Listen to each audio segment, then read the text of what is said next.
Hey everyone, Token Dave over here, the dorky talking black guy that's just trying to get by. This summer, we lost legendary horror director and grandfather of the zombies, George A. Romero. But he was not the only legendary horror director that we lost this summer. We also lost Toby Hopper.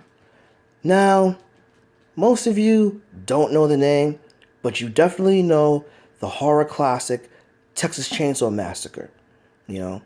And unless you're a film buff or work in the industry, you don't know Toby Hooper, which is pretty sad because he is one of the most underrated directors who have walked the earth and gave us a lot of fun movies in the 70s and the 80s. Being a boy from the 80s, and with my mom being very strict about me watching horror movies, and let's face it, horror movies are not for boys to a degree, it was hard being a newborn to a 9-year old and being able to watch a horror movie. Thankfully, I had Toby Hooper who gave me a few horror movies that I actually loved as a kid, and which is why I am dedicating my first thank you for giving to Toby Hooper to pay homage to his work. And I am starting my very first thank you for giving by talking about the miniseries he directed in 1979, Salem's Lot. Based off the Stephen King novel, Ben Mears is a successful author who has just moved back to his childhood home, a small town in Maine called Salem's Lot. His motivation is to base his next novel off of a house in the town that has always scared him.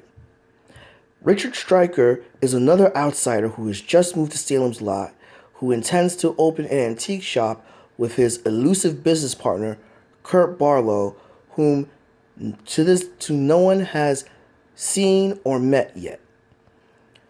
Mears and Stryker's arrival has cast a dark cloud over the town where people start to vanish and die from mysterious causes. Now, Salem's Lot was actually my very first non-Dracula vampire movie. Well, movie, TV series, yeah, you could be flexible with it. While it was released in movies in Europe and everything, it was not a movie in the United States. So it was still my first exposure to vampires without having Dracula in there. And it left an impression. It gave me kids that were both easy pickings and badasses. It gave me a hero that was very reminiscent of my second grade teacher, and it actually gave me a different look at vampires. Now, this movie in itself, basically, like I said, it gave me a different look at vampires, and the vampires here looked really cool. And the makeup effect, as well as the glowing eyes and the fangs, are like, pretty freaking awesome and everything. You know, while the vampires itself didn't scare me for the most part, it was still left a lasting impression of like leaving me in awe of how awesome they looked. However, they did not scare me, with the exception of the lead vampire, which was very terrifying. Like if there was one thing that scared me in this movie, it was this vampire. His skin, his fangs, his eyes. While the other people he turned looked cool, he looked very monstrous and everything, and something of nightmares. This vampire was very reminiscent of Nosferatu, which I did not was not aware of Nosferatu at the time I saw this movie. But looking back, you can see that basically Toby Hooper took the influence of Nosferatu and made him the lead vampire in this movie. Another thing in this movie is basically, this movie actually moves, but there are some movies that, have slow build up and everything, and then basically it pays off later on. This movie's build up starts off slow, but it doesn't remain slow. What it does, it actually draws you into the characters, and you are actually interested in watching their interactions. Particularly from the leads, David Soul of Starsky and Hutch fame, the original TV series, plays the lead protagonist, Ben Mears, and everything, as well as our secondary lead, Bonnie Bonilla. And I can't believe that Bonnie Bonilla plays a love interest in this movie, Susan, and everything. And basically, if you don't know the name Bonnie Bonilla, you should know the name Holly Gennaro. That's right. The love interest, the wife of John McClane from the first and second Die Hard movie, is in this Salem's Lot adaptation and everything.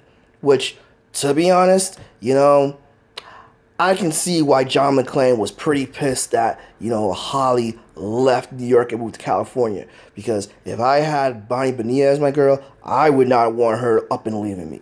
So, and also, it's very understandable that basically the romance between, Ben and Mears actually, infuriates, Susan's, the romance between Ben and Susan infuriates Susan's ex-boyfriend, Ned Lears, because damn, I'd be pissed too and everything. By the way, the main jump scare and the one thing that really scared me other than the lead vampire was the actual scene when Ned Lears actually appears out of nowhere and decks Ben and everything. That scene scared me, and that's the scariest scene in the whole movie. And it's not even horror related. Which, by the way, I must say that while this was, an entertaining ride, the horror elements were very much lacking here. It was things that did happen, they happened, but it didn't leave you in great suspense or great fear. The most suspenseful scenes happened towards the end of the movie or happened in the middle of a movie. Which, by the way, I have to say that basically with the people that were dying in this movie and how they were getting picked off, pretty much, the vampire was very subtle throughout the movie with choosing his victims and killing them off. But in the middle, he basically made a very high profile attack, which was pretty unnecessary.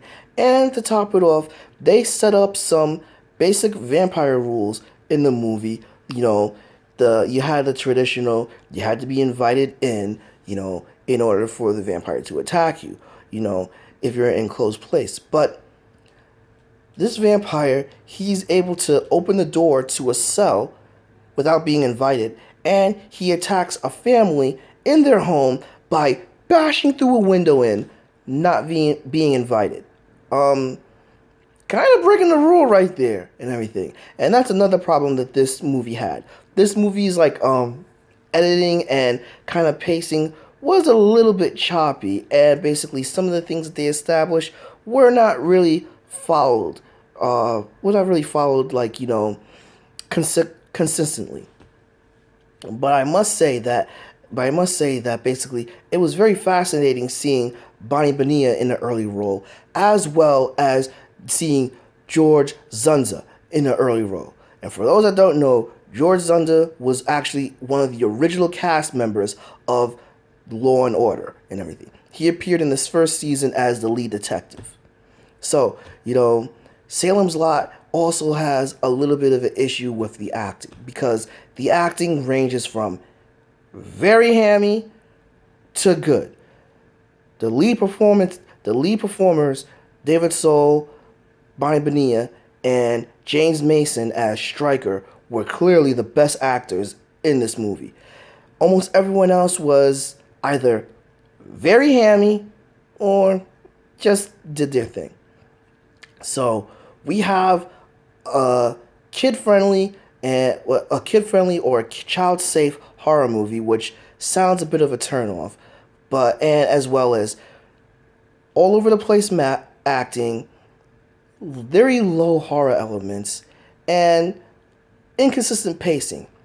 However, with all that said, we have excellent vampire makeup and everything. Great vampire movie. Fun movie that actually doesn't drag, that moves, and with amazing music. The score for this movie is so amazing. I have to say that the 1979 miniseries Salem's Lot is cool, you know. Agree? Disagree? Drop me a comment below.